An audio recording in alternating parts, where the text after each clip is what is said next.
There is no product that we have promoted more on Fightful that I use while I'm awake than NordVPN.com/Fightful. You guys have probably seen me anchored to my desk an awful lot for quite a while, and I've always got NordVPN on all my devices. That's because that's what NordVPN.com/Fightful allows. You get the fastest VPN in the world on all your devices, on all your operating systems. It is so beneficial to have that versatility. Here at home, I put it on my router just in case, and I put it on my phone, laptop, desktop, PC, and smart TV. That allows you to get all the benefits. The online threat protection, the ability to change your virtual location with just one click, the ability to use that NordPass password manager, the file encryption tool, all that good stuff on everything. Also, you can subscribe to all those overseas services I'm telling you all about, all with 24/7 tech support and a 30-day money-back guarantee on top of an already amazing deal.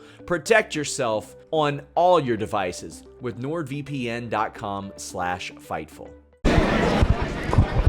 What's up, you guys? Sean Ross Sapp, Fightful, here at Wrestlecade in North Carolina with a name you know. Man, we've interviewed you so many times, Deonna Purrazzo. I just wish you would do something worth talking. You know what I mean? Oh, well. We never have anything worth talking about, right? No. Here we are. What can you do? You wouldn't send me lose some.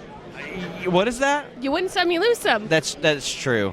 But we are perhaps days away as this releases from, I don't know, maybe you've re-signed by then. Maybe. A lot of stuff going on, but I gotta ask the thing, like, how are you feeling about your future? Because it's been a while since you've been a free agent.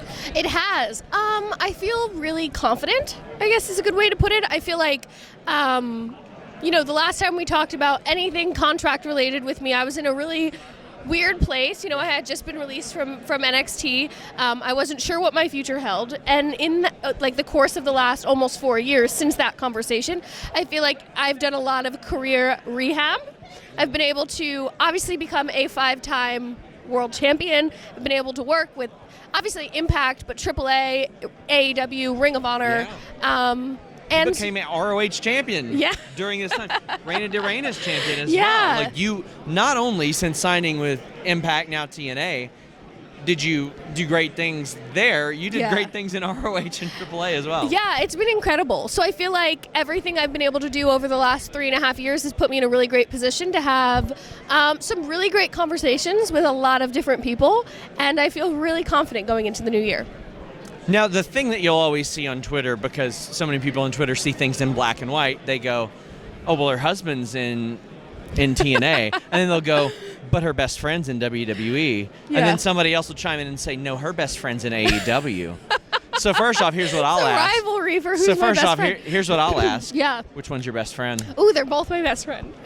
They're both my best friend in two different ways. I mentioned 3 people, and she said they're both my best friend. So who is the odd one out? All 3 are my best friend. I changed my answer. You can't have a faction of best friends. Yes, I can. Trent and Chuck are best friends. Everybody else is like associated. Okay, with then them. it's just Steve's got to be my best friend, I guess. Okay, shots fired. So the headline is Deonna Purrazzo, Chelsea Green, and Britt Baker are no longer my best friends. Oh, don't make that the headline. That is going to be the headline. Anyway, so to answer your question, like I said, there's a lot of really great options. Being with your husband is fun. As I've gotten older, had a little bit more travel anxiety. Mm-hmm. So being with him over the last 2 years at Impact has been good for my soul. But I think that seeing what else is out there and exploring some other opportunities wouldn't be bad as well. I believe I was your first interview after you left WWE. Yes. And we joked about you being like 0-20 or something. And then you went to Impact and immediately became a main eventer. Yes. And proved that you could main event, that a lot of people, honestly, you were who we thought you were in that situation. Yeah. And you did that then without a contract. Mm-hmm. They put the title on you without a contract. So when it came time for you to sign, how did you feel about that? They very clearly saw it in you that so many others saw. When I got and Impact got a lot of shit for that, but honestly, it was my choice. I had come out of a contract with Ring of Honor that I was not happy with.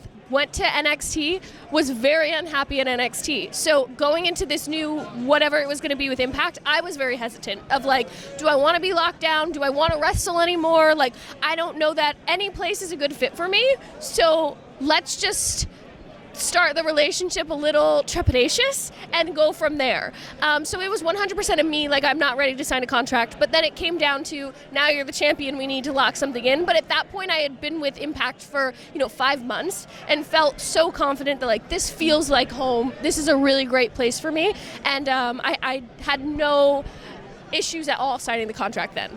I always hear about how good the locker room is. I hear about how happy people are to be there. Yeah. You and I were talking earlier about how everybody seemed to like CM Punk there. CM Punk had a good time when he strolled by there. Mm-hmm. How has that been for you? Like, we see you all doing TikTok videos, like you, Giselle, Trinity, Jordan.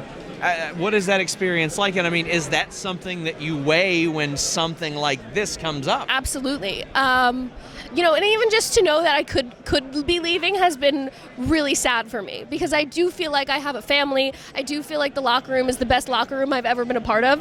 And yeah, you see us, what you see behind the scenes is genuine. Like, we are having fun doing TikToks. We are having, they threw me and Steve like a little pre-wedding celebration. We throw birthday parties. We throw baby showers. We throw, like, for Bound for Glory, we put together a whole like grazing table just for fun, to show each other we appreciate each other and we love each other. And that definitely is something that has to weigh on where you go next or what you do next, because you're not always going to have that. And I think what Impact has been able to cultivate is really special.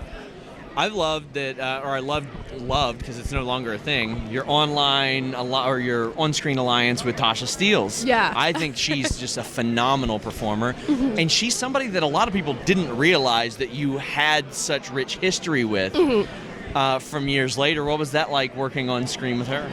That has been something that they kept telling us, like, we don't want to tell that story yet. We don't want to tell that story yet. And, as I was like, I don't know what my future holds, but if I am going to wrap up here, I would really like to finally tell this story. And they gave it to us. It was short, just because what the film schedule had to be like and the production advances they're making. And it kind of, I think, took away from the story we could have told. I think there was so much more we could have done. But to even just have that one match with her, for them to put our history out there, and, like, we fought to have...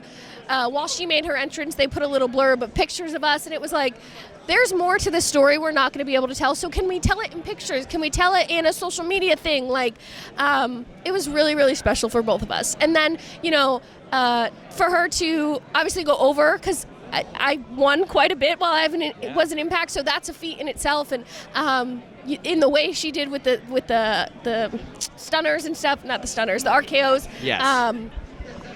It was just really special, and I was really proud to be able to, like, pass the torch in that way to someone who I believe so much in, and I trained, so it was really cool. So we had mentioned how you've had the opportunity to work a lot of places. That's got to be useful come free agency time. You've done stuff with ROH, which granted is under the AEW banner, but you did stuff there. Yeah. You've been in WWE, you've been in NXT, you've been in Impact, you've been in Mexico, you've been in Japan. In fact, you did an article for us about your experience in Japan. Yeah. You have experience everywhere. You also have this ability to where if you wanted to, you said, maybe I just want to do independent dates. You could draw on the independents as well. Yeah. Like, what is your mindset going into all this? I mean, this is a huge decision for you. Yeah, and it's scary, again, because there's just so many factors to weigh of being with Steve, being in an environment that I'm used to and I'm comfortable in, and I kind of, at Impact, like, can't do anything wrong. Like, no one's going to, I know kind of, not that I have all the power, but I know how I could leverage some things there. I'm in a really great position. Scott and I have a great relationship. And to leave all that behind would be very scary. But I also think that's how we grow as humans, right? We have to say, I've succeeded here. I've been at a top level here for now. The entire time I've been here.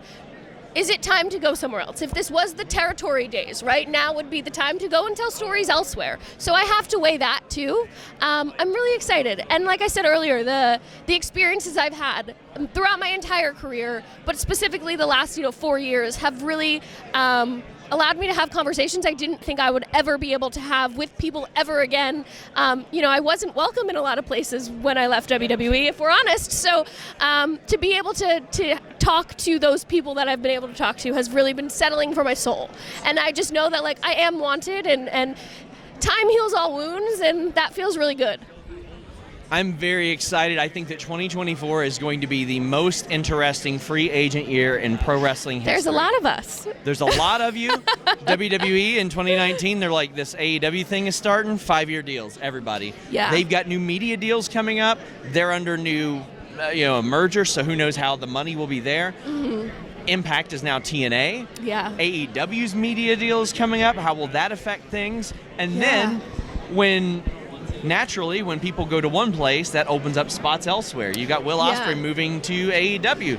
That frees up a big budget for New Japan. Absolutely. New Japan Strong is a thing now where women are wrestling regularly for New Japan as well. And in main events, yeah. In main events. Yeah. It is incredible. There's and a lot of things going on. I'm excited for your 2024, Deonna Purrazzo. Thank you so much. I am too. Wish me luck. I do wish you luck. I wish you the best luck. Thank you. Tell the people where they can find you, where they can support you. Yeah, everyone could follow me at Deonna Purrazzo on Twitter and Instagram. Until next time, guys, we're out.